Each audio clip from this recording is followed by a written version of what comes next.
Shalom, bertemu lagi dalam renungan hari ini. Puji Tuhan ya, anugerah kita bisa melewati satu hari ini ya. Kiranya kita bisa mengisi hari kita satu hari ini dengan salah satunya dengan membaca dan merenungkan ayat firman Tuhan. Kita semakin berakar, bertumbuh kuat ya di dalam Tuhan Yesus. Dan kiranya karena kita begitu terikat kepada Tuhan ya, sehingga kita dapat berbuah. Buahnya itu sesuai dengan kehendak Tuhan, dimana buahnya dapat memberkati orang-orang yang Tuhan titipkan lewati hidup kita ya. Dimanapun kita ditempatkan, kita bisa berbuah ya, bisa memuliakan nama Tuhan. Itu yang terpenting, biar semua orang tahu bahwa di dalam Tuhan itu benar-benar ada hadirat Tuhan, ada penyertaan Tuhan. Kiranya kita bisa menjadi saksi-saksi Tuhan seperti yang dilakukan oleh para murid dan para rasul Tuhan Yesus. Amin ya. Kita tahu jalan ke surga satunya melalui Tuhan Yesus. Kita tahu itu, dan kita wajib ya untuk memberitahu ke semua orang bahwa itu loh, jalan ke surga itu cuma Tuhan Yesus. Amin ya. Kita saling dukung, saling bantu, saling support ya. Biarlah kita bisa melakukan apapun yang menjadi kehendak Tuhan ya. Kita bisa menjadi apapun yang Tuhan mau. Amin ya. Amin. Kita akan nyanyikan lagu yang pertama.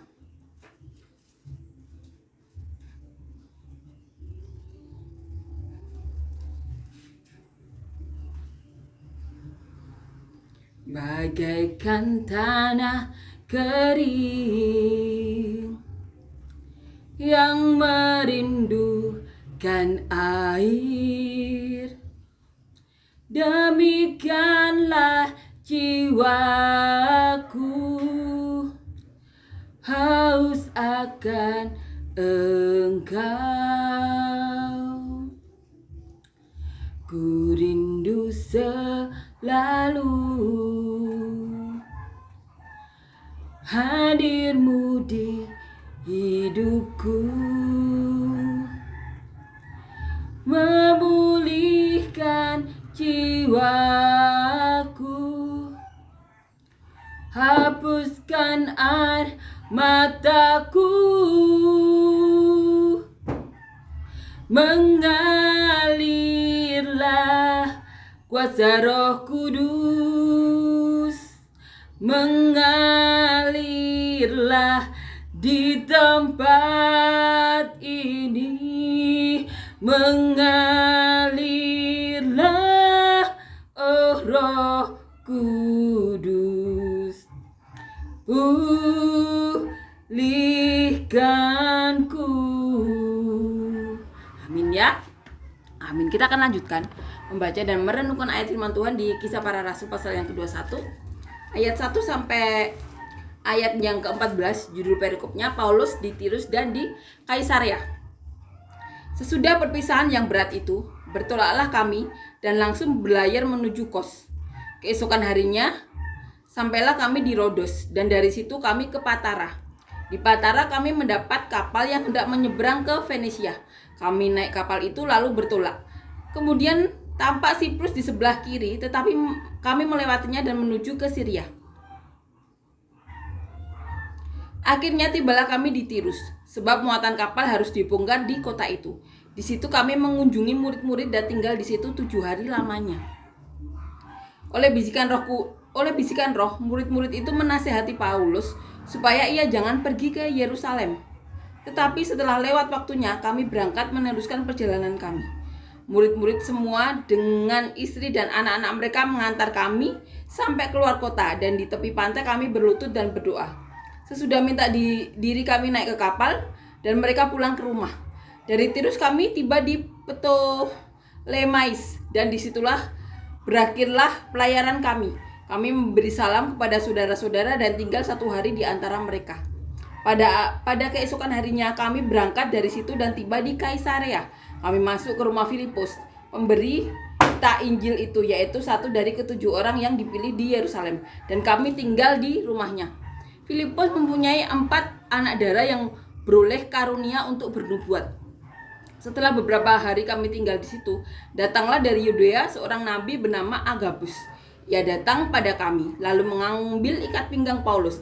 sambil mengikat kaki dan tangannya sendiri, ia berkata, demikianlah kata Roh Kudus. Beginilah orang yang mempunyai ikat pinggang ini akan diikat oleh orang-orang Yahudi di Yerusalem dan diserahkan ke dalam tangan bangsa-bangsa lain.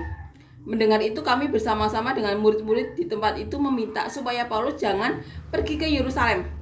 Tetapi Paulus menjawab, mengapa kamu menangis dan dengan jalan demikian mau menghancurkan hatiku? Sebab aku ini rela bukan saja untuk diikat tetapi juga untuk mati di Yerusalem oleh karena nama Tuhan Yesus. Karena ia tidak mau menerima nasihat kami menyerah dan berkata, jadilah kehendak Tuhan. Jadi di sini diberi judul Paulus di Tirus dan di Kaisarea. Di peristiwa ini kita tahu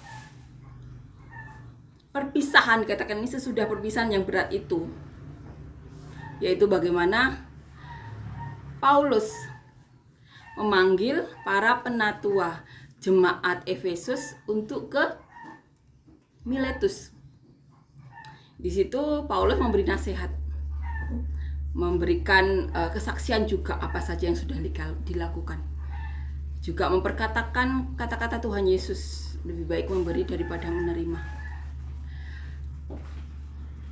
Dan bagaimana berduka citanya para penatua jemaat Efesus. Karena di situ Paulus mengatakan bahwa mereka tidak akan pernah bertemu dengan Paulus lagi. Dan dikatakan di sini di pasal 21 ayat 1 dikatakan perpisahan yang berat.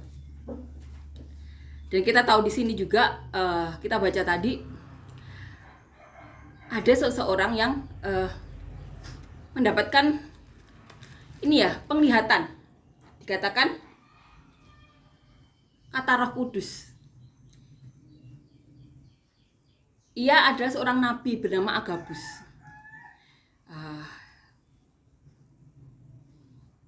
Berkata demikian Roh Kudus kepada Agabus.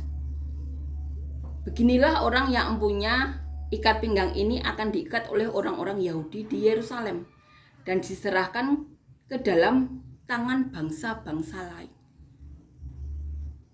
Itu yang dikatakan Agabus. Jadi sebelum memperkatakan apa yang didengar dari Roh Kudus, Agabus terlebih dahulu mengambil ikat pinggang Paulus dan memperkatakan seperti kata-kata tadi, demikianlah kata Roh Kudus, beginilah orang yang mempunyai ikat pinggang akan diikat oleh orang-orang Yahudi dan di Yerusalem dan diserahkan ke tangan bangsa-bangsa lain. Jadi saat mendengar itu dikatakan di sini murid-murid itu meminta supaya Paulus jangan pergi ke Yerusalem. Tapi di sini Paulus menjawab, mengapa kamu menangis? Dengan jalan demikian mau menghancurkan hatiku. Sebab aku ini rela bukan saja untuk diikat, tetapi juga untuk mati di Yerusalem oleh karena nama Tuhan Yesus. Itu yang dikatakan oleh Paulus. Kemudian murid-murid itu berkata,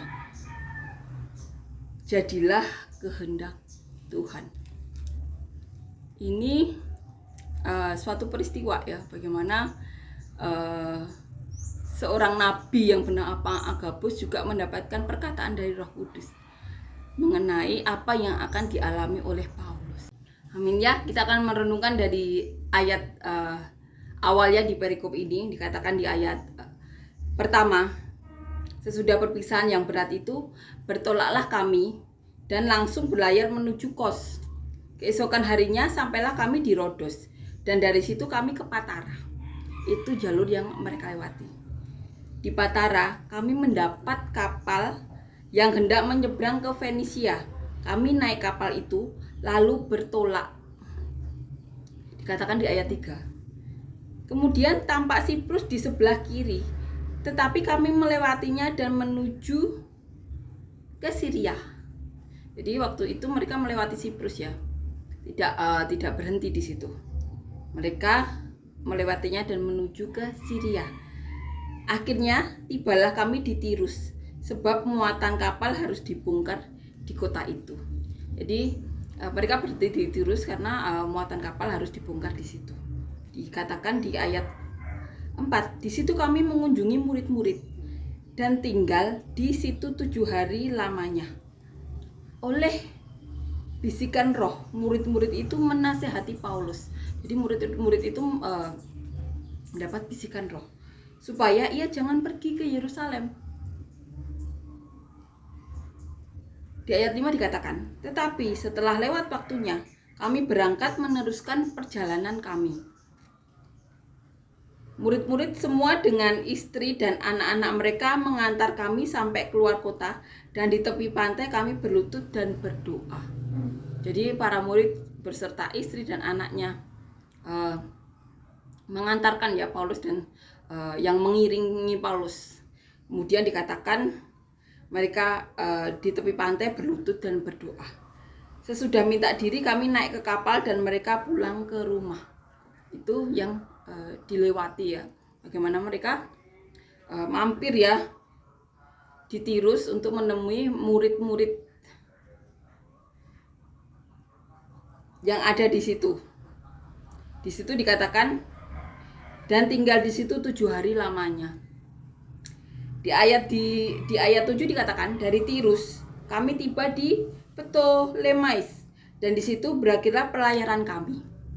Kami memberi salam kepada saudara-saudara dan tinggal 1 hari di antara mereka. Jadi mereka tiba di Ptolemais dan memberi salam ya kepada saudara-saudara yang tinggal di situ dan tinggal di antara mereka 1 hari. Di ayat 8 dikatakan, pada keesokan harinya kami berangkat dari situ dan tiba di Kaisarea. Kami masuk ke rumah Filipus, pemberita Injil itu, yaitu satu dari ke-7 orang yang dipilih di Yerusalem. Jadi mereka masuk ke rumah Filipus ya. Dan dikatakan, dan kami tinggal di rumahnya. Filipus mempunyai 4 anak darah yang beroleh karunia untuk bernubuat. Jadi Filipus ini juga mempunyai 4 anak darah yang mempunyai karunia untuk bernubuat. Dikatakan di ayat 10. Setelah beberapa hari kami tinggal di situ, datanglah dari Yudea seorang nabi bernama Agabus. Yang seperti kita baca tadi, ada seorang nabi yang bernama Agabus yang datang dari Yudea. Dikatakan di ayat 11, ia datang pada kami lalu mengambil ikat pinggang Paulus. Itu yang dilakukan Agabus. Jadi Agabus mengambil ikat pinggang Paulus untuk seperti mempraktekkan gitu ya. Sambil mengikat kaki dan tangannya sendiri, ia berkata. Jadi sambil mempraktekkan mengikat tangan, mengikat kaki, Agabus ini berkata, demikianlah kata Roh Kudus. Beginilah orang yang empunya ikat pinggang ini akan diikat oleh orang-orang Yahudi di Yerusalem dan diserahkan ke dalam tangan bangsa-bangsa lain. Jadi Agabus memberikan ini ya contoh atau memperlihatkan ini loh, mempraktekkan apa yang akan diterima oleh Paulus saat di Yerusalem. Dikatakan di ayat 12, mendengar itu kami bersama-sama dengan murid-murid di tempat itu meminta supaya Paulus jangan pergi ke Yerusalem. Jadi murid-murid saat itu meminta Paulus untuk jangan ke Yerusalem karena mereka tahu apa yang akan dihadapi Paulus di Yerusalem. Dikatakan di ayat 13. Tetapi Paulus menjawab, mengapa kamu menangis dan dengan jalan demikian mau menghancurkan hatiku? Sebab aku ini rela bukan saja untuk diikat, tetapi juga untuk mati di Yerusalem oleh karena nama Tuhan Yesus. Ini yang dikatakan oleh Paulus, bahwa Paulus itu rela bukan saja untuk diikat. Kalau cuma diikat saja itu Paulus rela. Wong mati aja dikatakan di sini, tetapi juga untuk mati di Yerusalem oleh karena nama Tuhan Yesus saja Paulus itu rela, apalagi cuma diikat. Itu yang dikatakan Paulus. Sebab aku ini rela bukan saja untuk diikat, tetapi juga untuk mati di Yerusalem oleh karena nama Tuhan Yesus. Ini isi hati dari Paulus. Isi hati Paulus. Kemudian dikatakan di ayat 14, karena ia tidak mau menerima nasihat kami, kami menyerah dan berkata, jadilah kehendak Tuhan. Jadi ketika para murid tidak bisa membujuk Paulus untuk tidak pergi ke Yerusalem, mereka berkata, jadilah kehendak Tuhan. Contoh sikap hati Paulus yang mau melakukan apa saja bagi Tuhan Yesus. Seorang Yahudi yang dulu menjabat di mahkamah agama, yang menyetujui Stefanus untuk dibunuh, di mana pekerjaannya saat itu menangkap dan memenjarakan orang Kristen, bukan saja menangkap dan memenjarakan, bahkan membunuh. Tapi orang yang dulu bernama Saulus ini akhirnya dipakai Tuhan. Dan saat dipakai, Paulus bahkan rela untuk memberikan nyawanya. Inilah seorang Paulus. Amin ya. Amin. Biarlah apa yang dilakukan Paulus ini benar-benar memberikan kita contoh ya. Paulus tahu apa yang dilakukannya. Karena Paulus tahu ini adalah permintaan Tuhan Yesus sendiri. Amin ya. Karena Paulus mau sampai garis akhir nanti tetap ada di jalan Tuhan. Sampai garis akhir. Apapun yang dialami Paulus tetap mau sampai di garis akhir. Bersama Tuhan. Bertemu Tuhan. Jadi apapun yang dilewati, Paulus tetap akan melewatinya sampai garis akhir. Kiranya ini benar-benar dapat kita contoh ya. Karena kita tahu tujuan kita tuh satu-satunya adalah melakukan apa yang menjadi kehendak Tuhan. Bertemu Tuhan. Amin ya. Amin. Kita saling bantu, saling menguatkan, saling support, saling dukung untuk tujuan yang sama. Memberitakan Injil. Menguatkan, memberkati, menyembuhkan seperti luka Tuhan Yesus. Selama di bumi. Itu juga pekerjaan kita, orang-orang yang mencintai Tuhan. Sampai akhirnya kita bersama-sama sampai di garis akhir. Amin ya. Amin. Kita akan nyanyikan lagu yang kedua.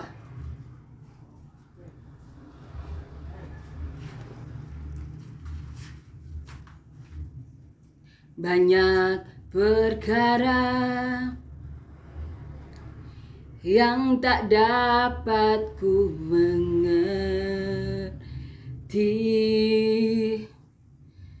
Mengapakah harus terjadi di dalam kehidupan ini? Satu perkara yang kusimpan dalam hati, tiada sesuatu kan terjadi tanpa Allah peduli. Allah mengerti, Allah peduli segala persoalan yang kita hadapi.